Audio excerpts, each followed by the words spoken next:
Assalamualaikum. Berbicara tentang sound horeg yang mulai viral di platform media sosial. Di sini kita akan membahas dengan bahasa yang simple, tidak terlalu muluk, tidak menggunakan bahasa-bahasa istilah pesantren agar teman-teman paham maksudnya. Ada seorang kiai yang bernama Kiai Haji Muhibbul Aman Ali, pengasuh Pondok Pesantren Besuk, Pasuruan, Jawa Timur. Beliau adalah guru saya. Beliau adalah orang yang alim, allamah dalam hal fikih. Dan saya sangat mengakui keilmuan beliau. Dan banyak pesantren-pesantren besar yang mengakui kealiman beliau. Jadi, sebelum kita membahas hukum, kita harus tahu dulu definisinya. Yang dimaksud sound horeg itu bukan semua sound yang berbunyi sebagai alat pengeras suara, bukan. Tapi maksud dari sound horeg yang dibahas oleh Kiai Haji Muhibbul Aman Ali adalah kumpulan pengeras suara, yaitu sound yang suaranya sangat keras, yang dapat merugikan dan ada dampak negatifnya kepada masyarakat. Misalnya, ada atap rumah orang sampai hancur. Kedua, jendela rumah orang sampai pecah. Bahkan di rumah saya beberapa kali lewat sound itu, jendela di rumah itu bergetar semua. Nah, yang ketiga, biasanya di acara sound horeg ini selalu dikelilingi kemaksiatan, seperti ada orang pacaran, wanita yang buka aurat, joget-joget, dan lain sebagainya, yang itu berdampak negatif kepada masyarakat dan agama.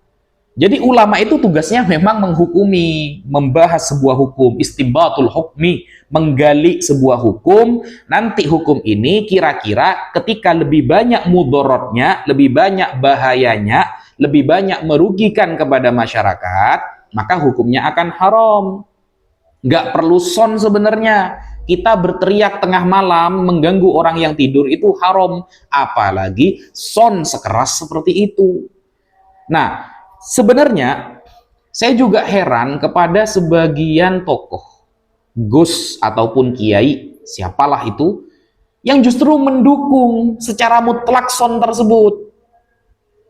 Saya paham bahwa kiai atau gus yang mendukung sound horeg itu dengan alasan sama-sama nyari rezeki lah, itu gus goblok itu.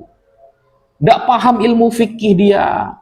Fikih ini tegak lurus, sesuai manfaat dan mudaratnya, mana yang lebih dominan, maka hukum akan mengarah ke sana. Betapa banyak masyarakat mendapatkan dampak negatif dari acara sound horeg itu, maka itu akan menimbulkan positif keharaman dalam hukumnya. Nah, bagi seluruh bapak-bapak atau ibu-ibu yang memiliki banyak sound, tidak perlu sakit hati. Ini bukan sedang menjatuhkan usaha kalian, bukan. Tidak sedang menjatuhkan usaha kalian. Para ulama itu mengarahkan usaha kalian memiliki sound agar tepat sasaran. Misalnya, ketika sound itu berbunyi, ketika orang-orang berselawat, ada solawatan menggunakan sound, bagus. Yang penting tidak terlalu keras yang sampai menyebabkan jendela rumah orang pecah. Ada orang berceramah, dakwah antara panggung ke panggung menggunakan sound, bagus. Anda akan mendapatkan pahalanya juga. Atau ada adzan menggunakan sound terbaik, berharga ratusan juta misalnya, bagus.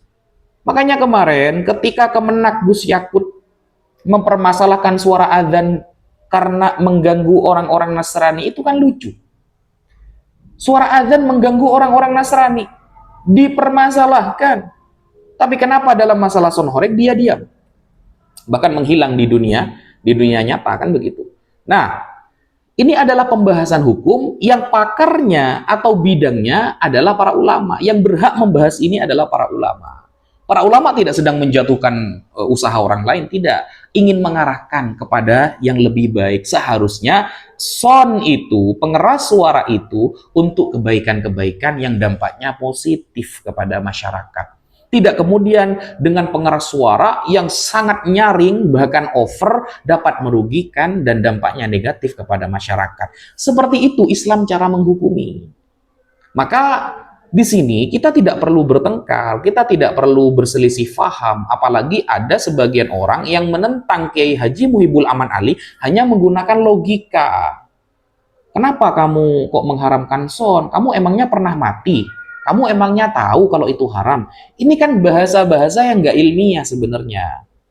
Para ulama mendudukkan hukum ini sesuai dengan manfaat dan mudaratnya, manfaat dan kerusakannya. Ketika itu lebih dominan merusak atau negatif kepada masyarakat, maka tetap hukumnya haram, saudara.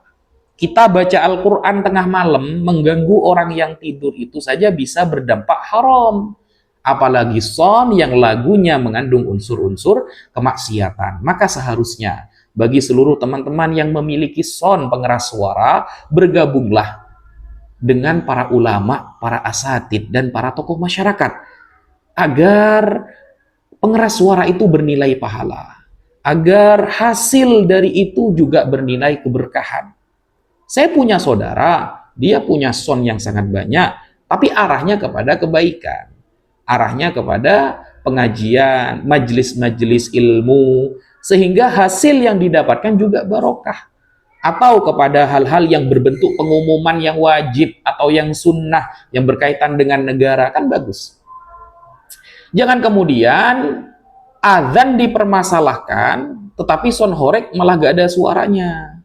Ini kan lucu. Ada sebagian orang yang seperti itu, ada kemarin. Ketika kita misalnya masuk ke perumahan elit, setiap perumahan elit pasti sensi dengan suara keras. Pasti sensi dengan suara keras. Kita masuk perumahan yang harganya miliaran, jangan sampai ada sound horeg di sana, berteriak saja, bersuara keras saja, kita akan dipermasalahkan. Berarti kan suara keras ini ketika tidak sesuai dengan tempatnya, bahkan merugikan masyarakat, akan menyebabkan pertengkaran di sana. Kenapa orang-orang kok diam? Sebenarnya bukan diam, tapi tidak terupload di media sosial. Banyak sebenarnya masyarakat yang merasa rugi, atapnya hancur, kemudian jendelanya hancur, bahkan pecah gara-gara mendengarkan sound yang terlalu keras. Kita juga memikirkan dampak kerugian tersebut. Begitulah Islam memandang secara objektif dalam sebuah kejadian. Apalagi zaman sekarang, ketika sound horeg itu dinarasikan, ketika sound horeg itu suaranya terlalu nyaring, keliling ya. Biasanya keliling itu di gang-gang, di jalan-jalan, dikelilingi banyak kemaksiatan, banyak orang pacaran, banyak wanita buka aurat, lagunya lagu yang mengarah kepada kemaksiatan. Maka mau tidak mau, ini adalah merupakan kajian fikih. Yang bisa ngaji fikih itu ulama. Jadi yang bukan ulama jangan ikut komentar, kesannya lucu, seperti tafsir cabang pribadi kan akhirnya. Nah, apalagi gus-gus, kiai-kiai, ustadz-ustadz yang nggak paham ilmu fikih, yang hanya dapat titel kiai atau gus dari keturunan tapi nggak pernah belajar, atau hanya viral di panggung tapi baca kitab aja nggak bisa, bahas fikih nggak bisa, nggak usah ikut campur omongan ini, nggak usah ikut campur pembahasan ini, blunder akhirnya. Kok justru menunjukkan kedangkalan keilmuannya. Sudah nggak bisa ngaji, ya cuma menang viral. Yang ditentang adalah ulama yang kelas kakap gitu loh. Ulama yang sudah setingkat nasional keilmuannya, bahkan internasional kealimannya. Kan lucu kan? Seharusnya saling mendukung.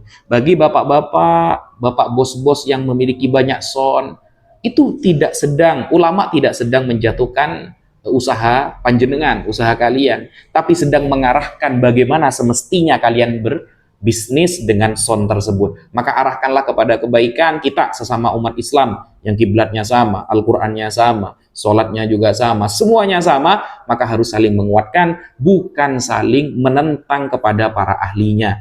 Dan yang menyuruh kita untuk ikut para ulama dalam hukum agama itu adalah Al-Qur'an. Innama yakhsyallaha min ibadihi al-ulama. Fas'alu ahla dzikri in kuntum la ta'lamun. Yang nyuruh ikut para ulama dalam hal hukum itu adalah Al-Qur'an. Bahkan Rasulullah Nabi Muhammad yang nyuruh. Jadi kita kalau nanya hukum kepada ahlinya, bukan hanya kepada orang yang hanya viral saja, hanya lewat panggung ke panggung, yang hanya bisa ngelucu saja, padahal ilmu fikihnya nggak ada sama sekali, ilmu balaghahnya nggak paham sama sekali, ilmu mantiknya tidak menguasai, dan lain sebagainya. Bukan.